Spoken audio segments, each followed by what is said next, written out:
The goal of this podcast is to learn about creativity by talking to interesting, creative people. One thing I wanted to ensure from the beginning, which was in April 2022, so I'm going on 4 years, was that I would not restrict myself to typical artists, but instead would look at creativity in other areas of life and work. One of those avenues is to talk to scholars and archivists and curators. A while back, we talked to my own brother, Donald Graham, who was a caretaker and guide of an early American mansion in Laurel, Maryland. That was fun because it was my brother and because it was during a trip up to Maryland where I was raised, so that's always fun. And old historical houses, and that one, Montpelier Mansion, was created in 1787, are a favorite of mine. Today, we are returning to that theme after podcasts about AI and creativity and talks with writers and other creative people. Our guest today is Matthew Gramling, the director of the Bandy Center for Northwest Georgia, which is located in Dalton, Georgia. It is housed on the campus of Dalton State College. Matthew and I were colleagues for a while and worked on a project that will come up in this discussion. Stay tuned to hear about the history of Northwest Georgia and Matthew's and others' efforts to curate and collect it and its artifacts. Well, good afternoon, Matthew. Good afternoon, Barbara. It's a pleasure to talk to you today. Thank you so much. Okay. Well, as we were talking before we started recording, I'm still getting over jet lag from a trip to Cherokee. So it just kind of hits me sometimes, that I'm still, what time zone I'm in. It's 7 hours. Yes, I'm sure. It's 7 hours difference. So that's a big difference. So anyway, Matthew, thank you for taking the time to talk with me today. And I wanted to start with you telling your story of how you came to work in this field of historical preservation and archiving and study. Yeah, absolutely. I'd be more than glad to. I went to a college, a little place called Oglethorpe University, which has a long history itself. It was it was the first denominational college I think that was actually ever established in the state. So there, it's got all this gray stone and mortar and everything in and around. It's some people used to call it Atlanta's Hogwarts. So, because of the buildings and other things like that. But I studied, I got a bachelor's of arts in history there. So, I had an opportunity to really delve into the subject. A lot of my general interests were really in kind of early modern European history. But I had some introductions to, rare books here and there. Which there were some there at Oglethorpe, which were really great to see. But really, it was actually my last year at seminary. I went to Princeton Theological Seminary. Oh. Actually, yes, right. Yeah, I went to and I have an MDiv from there. And, I had a friend of mine and a classmate who was in the Master of Theology program there, which is a graduate. It's how do they actually term it? It is a advanced master's degree. So you have an opportunity to write a thesis. A lot of people who are pastors sometimes will go in and then they'll write a thesis after that if they plan on going on and doing a PhD or sometimes a DMin. But I had a Theology of John Calvin class, which was really a wonderful class. And we had an opportunity. The tagline used to be, I'm not sure if it's accurate or not, but that the Princeton Theological Seminary Library, which is known as the Theodore, Dwight Library now, or Wright Library now, is the second largest theological library after the Vatican. So there are a lot of really amazing things that are there. And one day we had a kind of a special collections day, when I was a student in this class, and they brought out all these amazing books, like everything from illuminated manuscripts, first editions of Calvin's Institutes, things like, an Erasmus Bible, all sorts of different stuff. So it was just fascinating to see, because I very much had an interest in Reformation history. at the time. So being able to see these tangible objects in these books and documents and all these things that are just very rare and just really amazing. So that was kind of my first dive into kind of, cultural heritage, what's sometimes known as cultural heritage. Usually cultural heritage includes libraries, archives, and museums. So that's kind of what the term normally encompasses. So that was my first time really getting involved with kind of archival related interest. So I kind of started feeling sort of a calling towards it. I kind of meditated on it for a while. I went down a PhD route and kind of cast a lot with my life, and the PhD options didn't open up. I did have an opportunity and was accepted into a program, but I ended up at University of Tennessee in Knoxville. Mm-hmm. I was there about 2 years, and I got a Master's of Science in Information Sciences.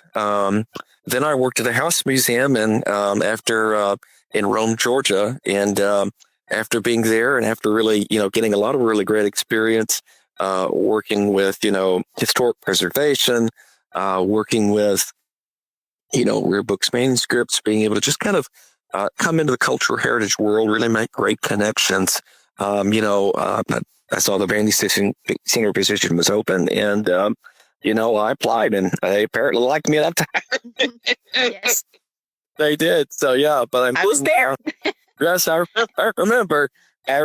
So but so that's kind of what brought me sort of into this world. Is it was kind of through maybe a bit of a backdoor, not necessarily, because I had an interest in church history and things like that, and much of being the fact that much of a lot of the Abrahamic religions, especially even Christianity, is a religion based around, kind of a book, and to some degree that's the scripture. So it makes certain sense that, being a seminary student, and having that kind of experience, that I would kind of gravitate towards that. So that's good. Those are kind of some of the trajectory that really kind of brought me here. And it's been really amazing since I've started. I've, it's been, like I said, it's really felt like kind of a fulfillment of a calling in a way. And it's been kind of very serendipitous because I wanted to be a history professor, and the position at the Bandy Heritage Center comes with, a chair in American history. So, and I've gotten really involved with the campus community and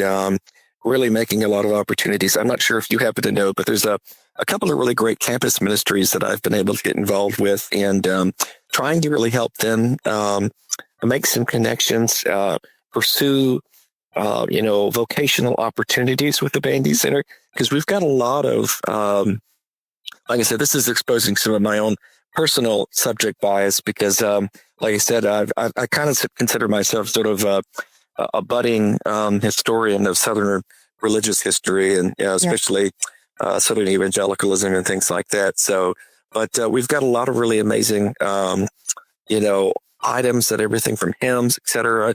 We've got, we even have poems and other wonderful pieces, some of them that make biblical allusions.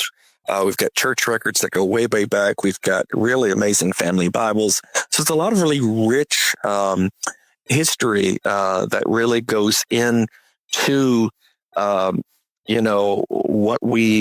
what people kind of, have donated to the Bandy Heritage Center, which really tells the story of the various narratives of the communities in our region, in the 7 counties especially, that really the Bandy Heritage Center collects from, and takes in donation items from. So, but it's been a real blessing, and it's been really great. It's funny that you had mentioned that you had gotten back from Turkey, because we were donated like 10 boxes of the old Kodak carousel slides, and 2 or 3 of the boxes are actually from a family's trip in 1977 to the Holy Land. So there are like hundreds of slides of Jerusalem and all the rest of the different places. So and it's amazing to really see this kind of snapshot. They're up at the Sea of Galilee and all the rest of these different places. So, but it's just really fascinating.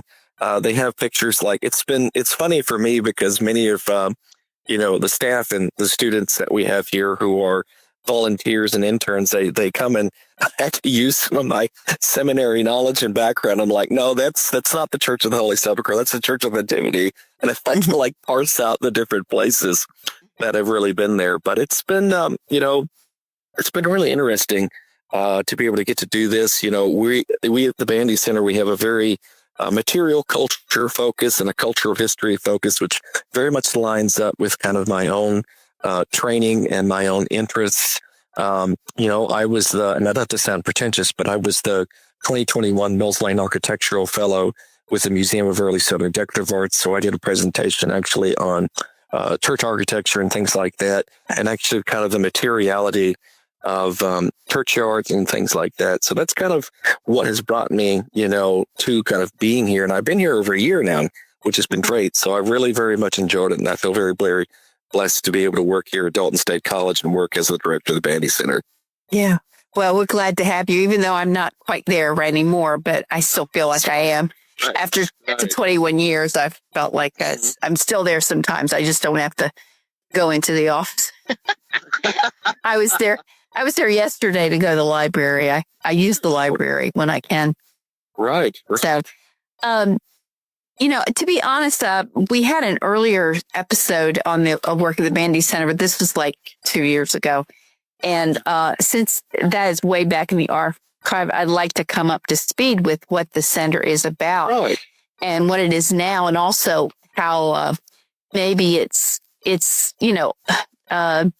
taking some different turns under your leadership and everything. I consider it to be an extremely important part of our regional culture, and the vision that Jack Bandy had.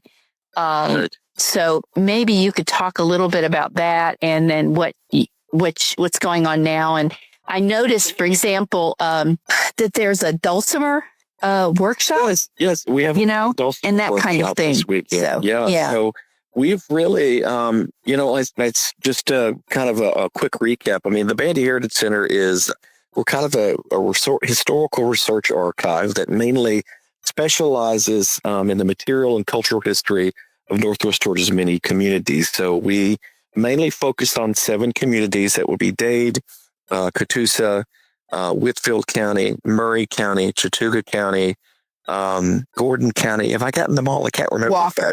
Walker. Thank you very much. Yeah. Walker County.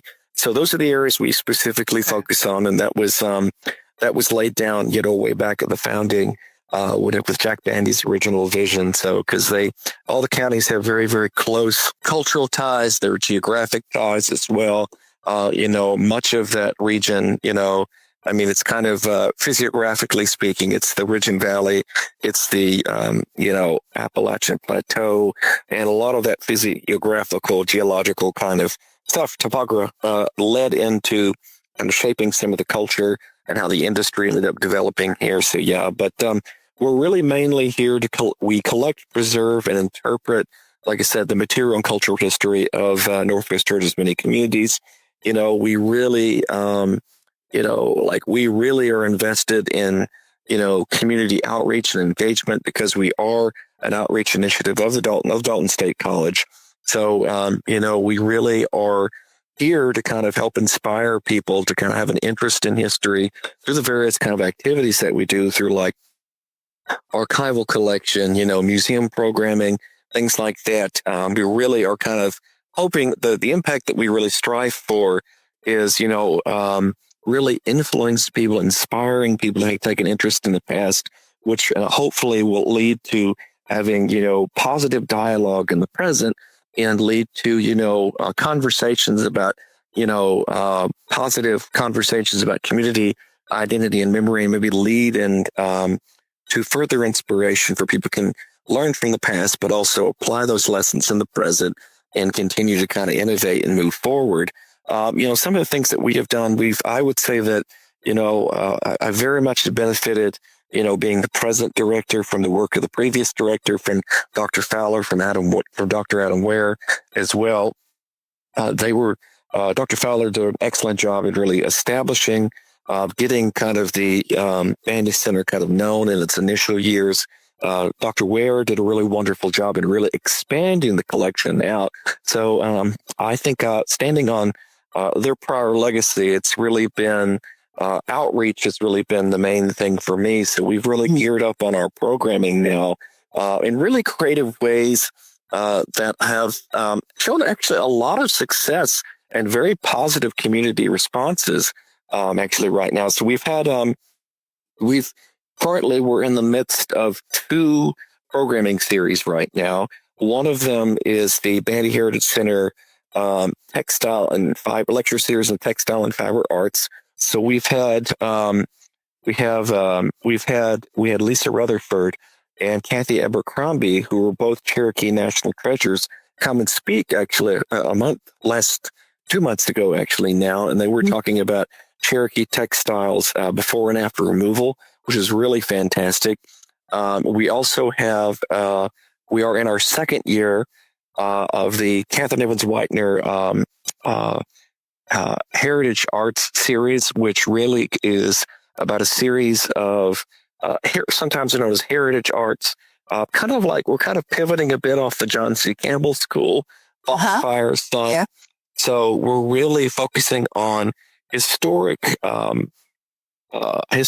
practices, things that people have done, things that have a certain degree of even popularity today, kind of handcrafts, things like that, and giving people opportunities. I mean, we work pretty closely with the Creative Arts Guild. They've been a really wonderful partner, very, very supportive. So we just charge a small registration fee. Most of that goes to our instructors. So far, we've had a face mug workshop. That was last year, but this year we've had a face jug workshop.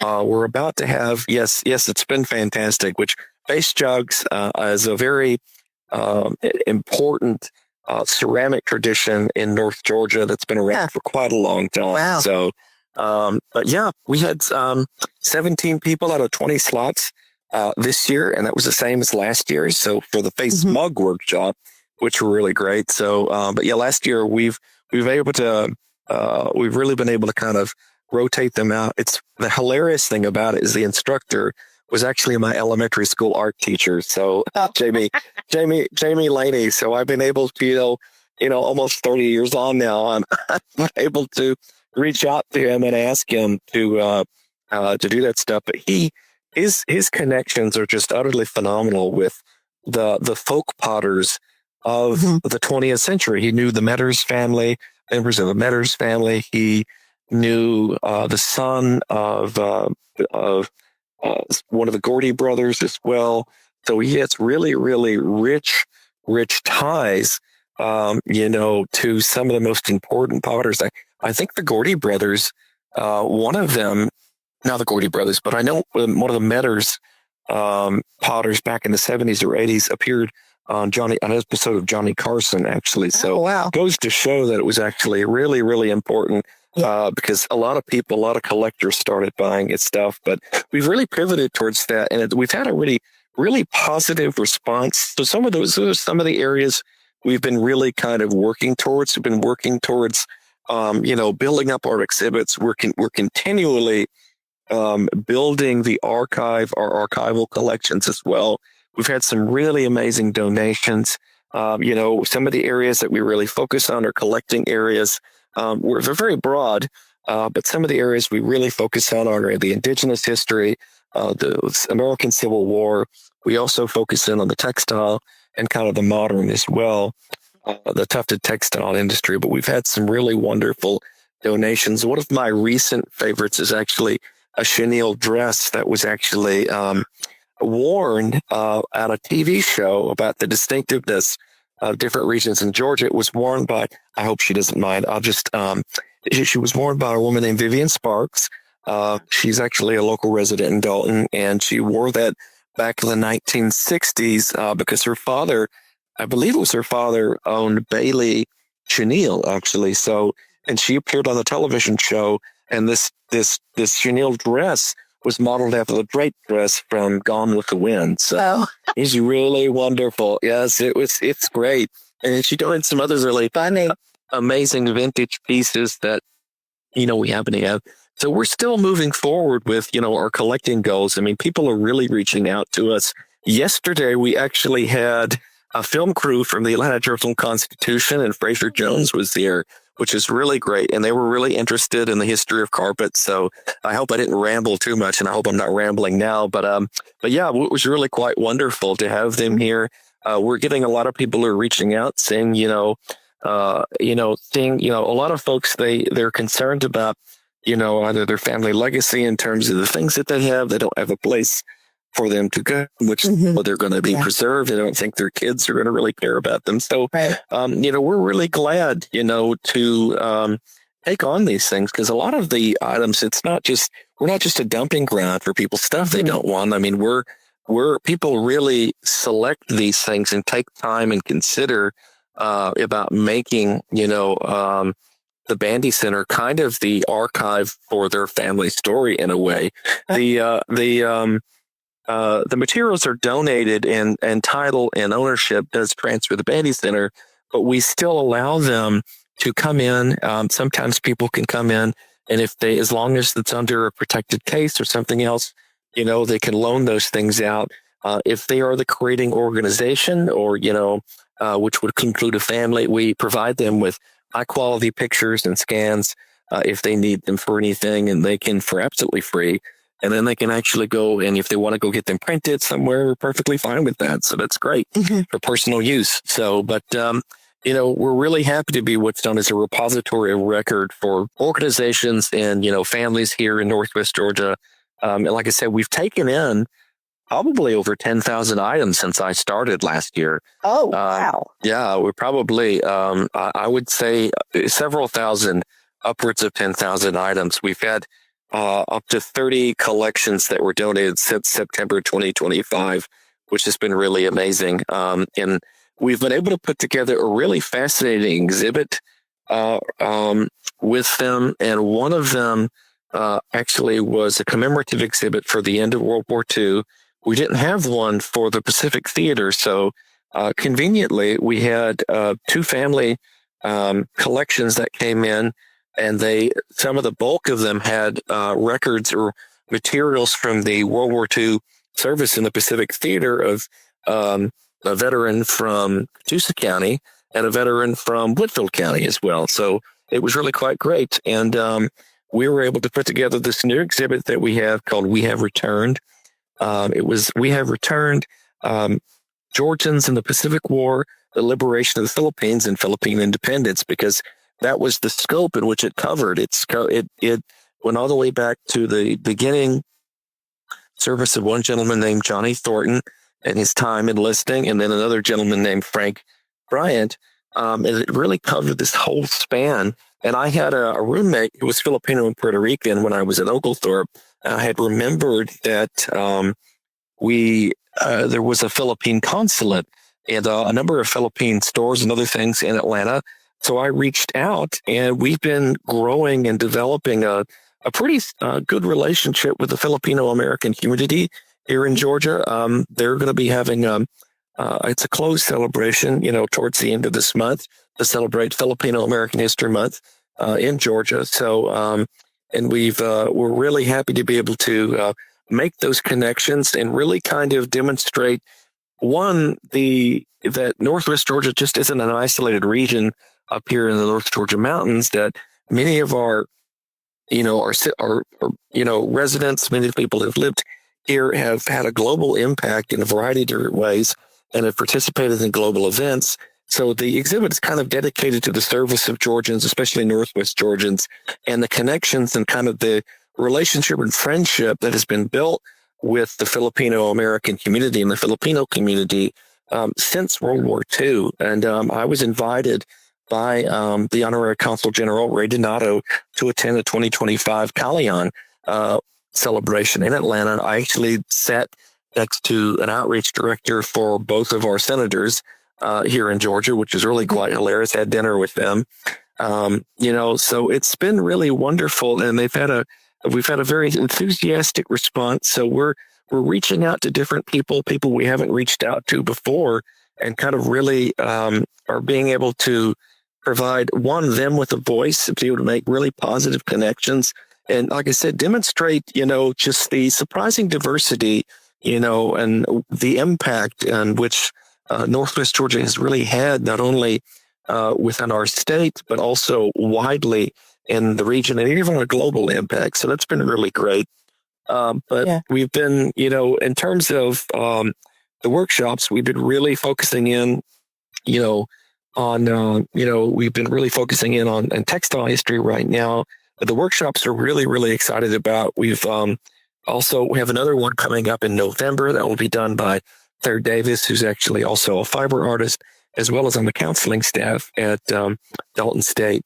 And she's going to be doing a spinning wheel workshop and spinning cotton, actually. So we're really getting back into a lot of really old-timey kind of hearth and home kind of handcrafts. But it's, for some reason, the Chattanooga metro area between Chattanooga and Atlanta, that's really popular. And we've had a really positive response.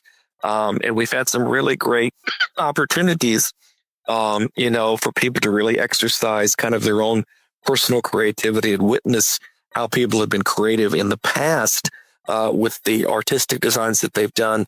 Leanne Klein, who's one of the librarians actually, and a colleague, she and I relearned how to do candlewick or hand tufting, and we actually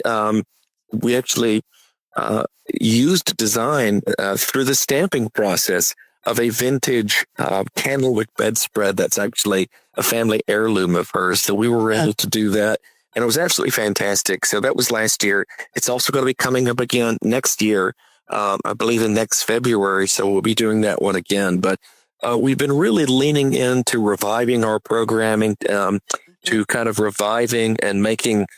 We've really leaned into the kind of the 250, kind of plan and everything with the college of, really building very strong partnerships. We've had a lot of promotional partners who've really become kind of solid standby organizations with the Bandy Center, have really supported us, really helped promote things, volunteers, et cetera. So it's been really, really great to see the Bandy Heritage Center's impact grow. And I think being contacted by Fraser Jones of AJC is I think a testament to the increasing, outreach and impact that we're really having, kind of as a special center for the campus. So it's been really, really fantastic. My aspirations, I guess you could say, to sum them up, is I would love for, just some friendly competition, but with the Georgia Archives. But I would love for us to be the equivalent of the Georgia Archives for Northwest Georgia. So, and that's very much kind of what we're really kind of aiming towards. But we've had some really wonderful things. We've had the Prater's Mill collection has been donated to us. So we're continually working with them. So and the fair's coming up this weekend, as you know. Right. So I'm sure you probably knew Lynn Cave whenever she was. Oh yeah. Yes, yeah. Right. So Lynn has been a wonderful supporter, and the Prater's Mill Foundation has been a fantastic partner as well. We've also been able to work with the city and the county on a number of different projects. We're going to be participating to some degree. I don't know if I'm at liberty to talk about it yet, but we'll be participating in the 250th celebration for the county as well. We may be putting together some programming and exhibits and things like that. But it's been a really wonderful way. We've really kind of hit the ground running, Right. That's what it sounds like. Yeah. Right.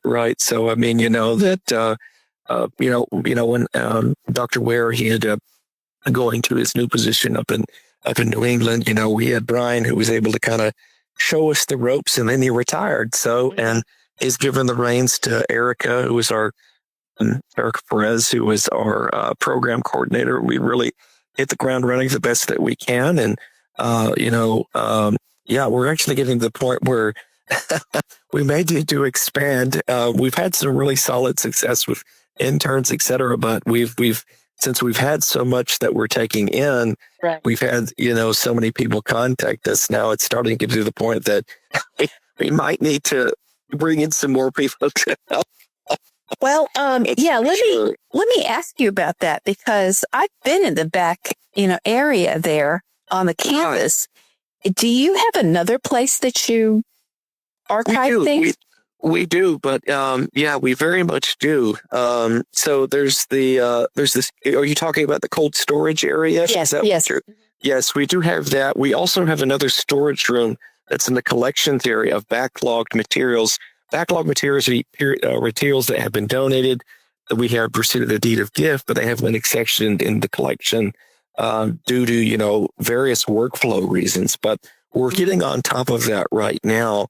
But we also have an offsite storage area with about 4 storage units as well. I'm probably going to have to. I was actually recently contacted by some folks working contracting for the Paradise Mill site about taking in some architectural pieces for preservation. And unfortunately, we might be able to work something, but it's going to take a lot of time for us because we're going to have to move our full storage unit that's back near the loading dock, probably to the one that's currently empty right now, which is in a hallway, because you can't put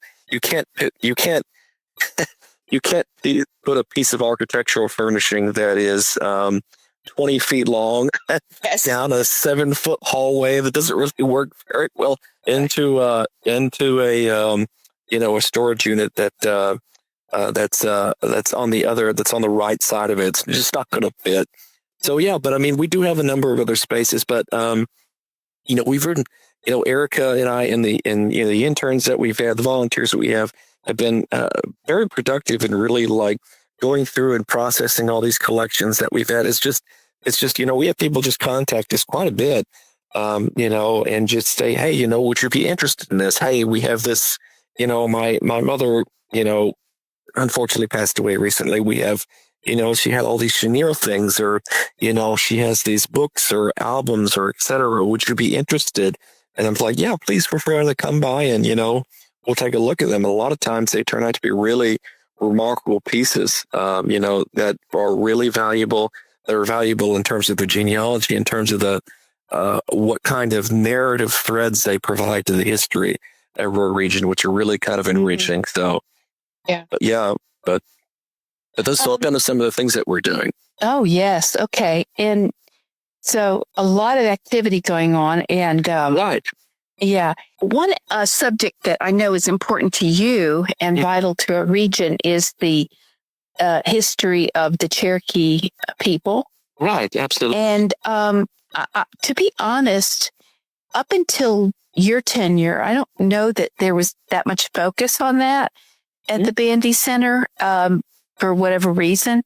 So how have you been working to incorporate that into the Bandy Center's work? Well, it's been one of the major missions, and it's somewhat surprising that, I mean, I know that each one of the directors focused on different areas, but, my area has really been early American history in that. So, and because I worked at the Chieftains Museum, Major Ridge Home before coming to work at the Bandy Center, it became a natural focus for me. There were a lot of, and growing up in this region, I was born in Cartersville. I grew up in Bartow County. So, like New Echota was just a stone's throw. The Etowah Indian Mounds was just a stone's throw. All the rest of these major important indigenous heritage sites have been around here. But I had opportunities working at the Major Ridge Home or the Chieftains Museum to meet people who were tribal citizens, to meet people who had an interest in the Cherokee history here and the Muskogee history that's in and around the area, and really make solid connections. So, being the fact that I'm now a board member with the Georgia chapter of the Trail of Tears Association, I'm also the committee chair, and I'm for planning next year's conference, which we had 225 people at the Chattanooga conference in 2024, which was remarkable. And we visited all of these places. But I've been really kind of reaching out, we have a surprising number of students who have an interest in Indigenous history. So I've been able to work some of those connections that I have with the Trail of Tears Association, being able to, we've taken in a lot of some related Indigenous items. I've been able to really work closely with, the Indigenous heritage sites to really kind of bring them on board, really to incorporate that into some of our programming. I would say, let me think. We've had a couple of really good we had Andrew Lee, who's a primitive arts instructor, who actually pretty much is very much specialized in teaching people how to do and use a lot of skills that people like paleo, Indian people or people here before Columbus would know how to do, like flint knapping, like making atlatls. But we've really been able to reach out and make very strong partnerships with indigenous heritage organizations. We've worked very closely with the Trail of Tears Association, as I've mentioned. We've worked very closely in building kind of promotional partnerships and organizational partnerships with the Georgia Cherokee Community Alliance, which actually is an organization that is constituted by at-large Cherokee Nation citizens.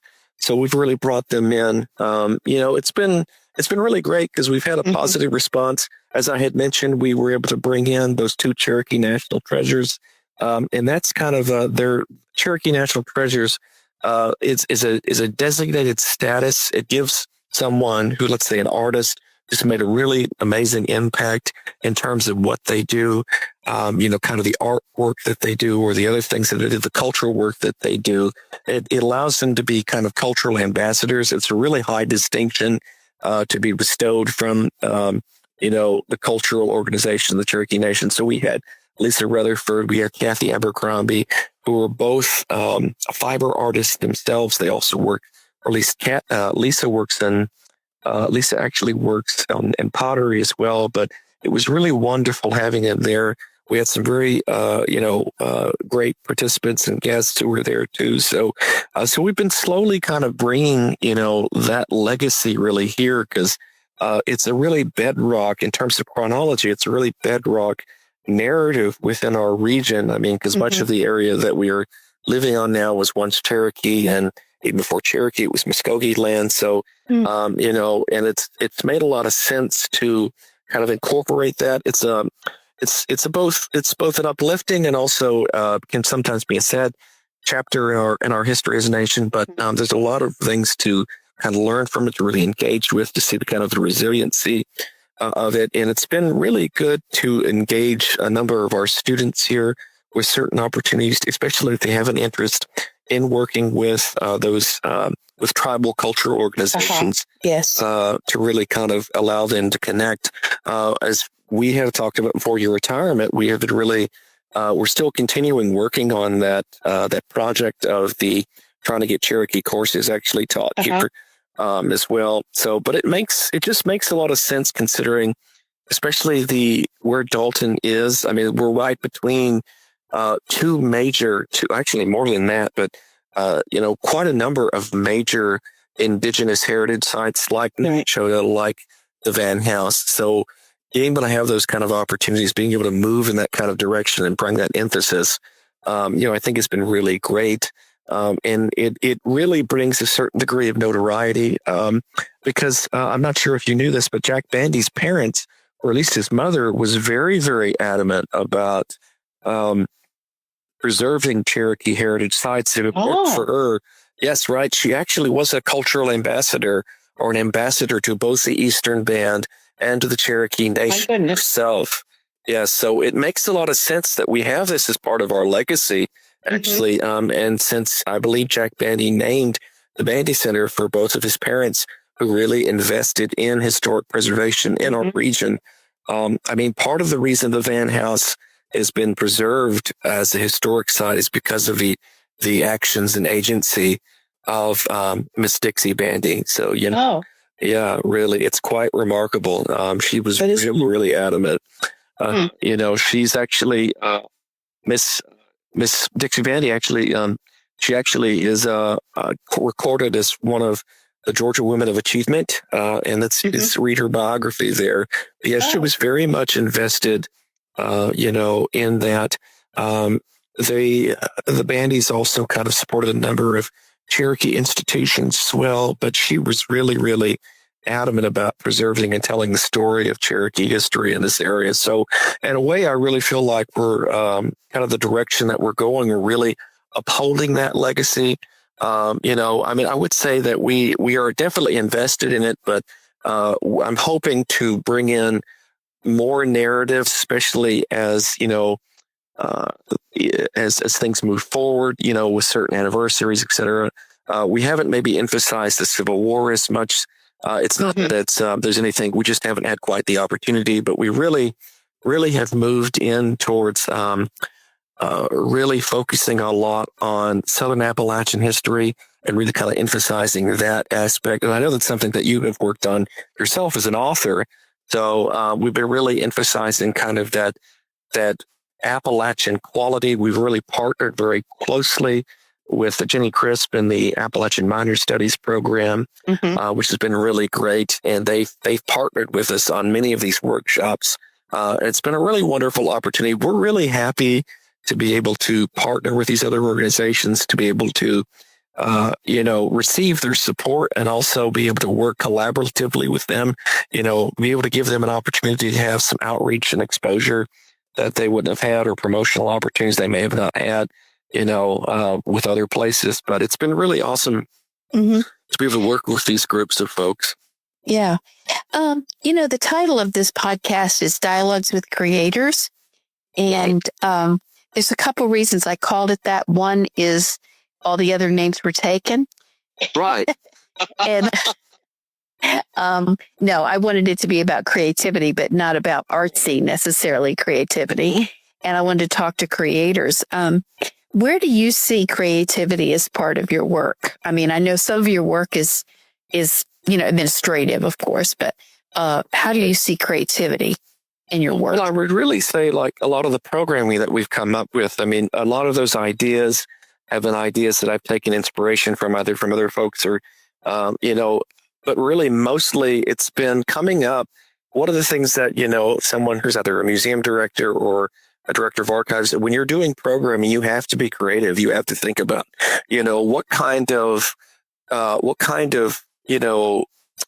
institutional programming, or museum programming that you want to create, that really emphasizes and fulfills your mission as an institution, but is also engaging to the audience that you have. So you have to think and pivot off a lot of those things. So like I said, coming up with this whole thing, last year we had this Heritage Art Series, which we would do lectures, and then we would do, or should I say last academic year, we would do a lecture and a demonstration by our instructors, which would also hopefully, we hoped would and did, lead to additional signups for the workshops as well. So those were kind of some ideas that, we've had. But I really think that for me, it really comes down to kind of how we pivot, or how I pivot, off of the various programming ideas that, kind of come up. I'm, try to take inspiration from certain points of history, trying to listen to the narratives of the people I come in contact with,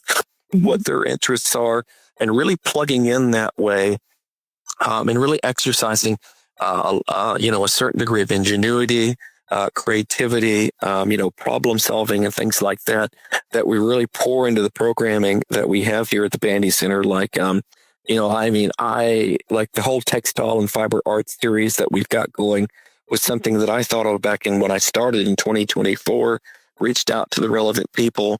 But I really think that's, in terms of, for me, maybe this is sentimental, but it's crafting experiences for people to really engage with the past, which has been really fantastic for me to there's something personal I find very fulfilling about it. It's kind of almost like a smithing process in a way, that being able to lay down a plan, think about an engaging plan, receive collaborative feedback from some of our partners, work together, which I said, which is something we've been consistently doing. And even today, I've got an email from some of the folks at the Creative Arts Guild about preparations for the Dulcimer workshop that we happen to have. But yeah, I mean, it's been wonderful to be able to do that, to be able to set down these ideas and to see a positive response by the public. So I would really say for me, there's definitely a creativity in the programming, there's a certain creativity in the writing that I have to do. There's creativity in the promotional materials that I have to do. So I have to do graphic design. I have to write up summaries and things like this and that. And oftentimes, and I even had to do this the last job, a lot of times, I'll be talking to our speakers that we have, and And 9 times out of 10, they'll take it. I'll come up with a title for the talk, and usually they seem to really like it for the presentation. So yeah, there's a lot of creativity going in. It's administrative, but there's creativity within that administrative kind of job that I've got. Well, so let's bring this to the audience who's listening. What would you say to the listeners about how they can help the center? Well, feel free to give us feel free to email us, contact us. If there is a way you would like to be engaged, or if there's a way you would like to, receive updates or connect, feel free to contact us via email at Bandy Heritage Center at daltonstate.edu. That's one certain way. We also have a phone number as well. So just give me one moment. I remember my office phone better than I remember the Bandy Center's phone, but our phone number is 706-272-4452. We also are on social media. People can find us there. But if just contact us that way. Tell us if you want to volunteer. Tell us if you want to be, if you want to be on, be contacted regarding our events, or if you would like to donate something that you think is valuable, just reach out to us, and it'll come to us right there. We'd be glad to make a connection. But we would really, appreciate that. If you feel like if someone feels generous and would like to, donate to the Bandy Center financially, they would just have to contact the Dalton State Foundation as well. We always really appreciate that. It really helps us, continue on and providing, engaging programming, continue on as a really top-rated archive in the area, and really preserve the history and the heritage of our communities here. So, but I would really say those are probably some of the bulk of the ways that people really can get involved. We love it when people come and volunteer, especially if they have, they can come and volunteer more than one day a week. That really helps us out a lot, and it really gives up people opportunities, especially if they're interested in the field. I started off as a volunteer, actually, at a museum, at the Bartow History Museum in 2019. And, here I am as a director of the Bandy Heritage Center. So we're really happy, and we're very invested in giving people vocational opportunities as well, or just volunteer opportunities. So, so just drop us a line, anytime, and we'd be glad to set up a time to talk. And, if people want to get involved in, volunteering or other different ways, we'd be more than happy, and we definitely welcome it. Okay. Well, Matthew Gramling, thank you for talking with us today. You're talking with me, and everybody's listening. I did want to say that when I taught at Dalton State, one of the classes I taught was Perspectives for the freshmen at several years. And it was a theme-based class on the first year experience. And one thing I always did was I took the students for a walk, because one of the units was about health and exercise. Right. So I would say, okay, we're going for a walk. And I would take them to places on the campus that they had not seen, as far as like on the campus tour, when they're visiting. And I would take them to the Turtle Assurance Colony and the health center. And I always took them to the Bandy Heritage Center too, because my goal was to let them know the wealth of creativity and research going on at the campus, and for them to think of possible internships later in their college careers. And I believe that was it put that in their heads. So I'm very grateful for the huge contribution that the Bandys, Jack Bandy, and of course his parents as well, made to our region and the college. Mm-hmm. And I do hope that the listeners will, if they're not aware of this, that they will look into it, because it's an amazing, amazing place. Yeah. It certainly is. We are, like I said, we're one of the few places that have the resources that we have, that have the facilities that we have. But there are, I don't know if there's any above Atlanta. I don't know if there is an archive, or above Kennesaw at least, that has a cold storage preservation room, which ensures that materials can be, literally, if you keep something according to, museum guidelines, if you keep it at a constant, its recommended humidity and temperature, it could last hundreds and hundreds of years. So one of the few places to be able to have that. But we really thank you as well, Barbara, and be able to bring the students by and really introducing them. So so thank you, and have a great day. You're most welcome. You too. Thank you so much. Bye-bye. Bye-bye. There is a Bible verse: do not be weary in well-doing, And that has been meaningful to me in much of my life. I've thought about it a lot in regard to this podcast. To be honest, I was getting close to closing up shop on it because I just couldn't think of any more people to interview. Well, that got solved with some help from friends and some soul searching, and now I have an abundance of riches. Then there's the expense, but I got some sponsors, which is helpful. If you like what I'm doing, there's a GoFundMe link in the show notes, as well as links to the Bandy Center, which was focused in this episode, and to my website and other sources. As I always ask, please go back through the archive and see who I've interviewed in the past. You might find someone you know or someone whose life themes are like yours. For example, Susanna Matzi speaks on rearing a child on the autism spectrum. David Cady of Dalton speaks on how he wrote his award-winning book, Religion of Fear. So much more. I'm proud of what we've done, and as always, for Clemencia Villafuerte's production work. Thanks for listening.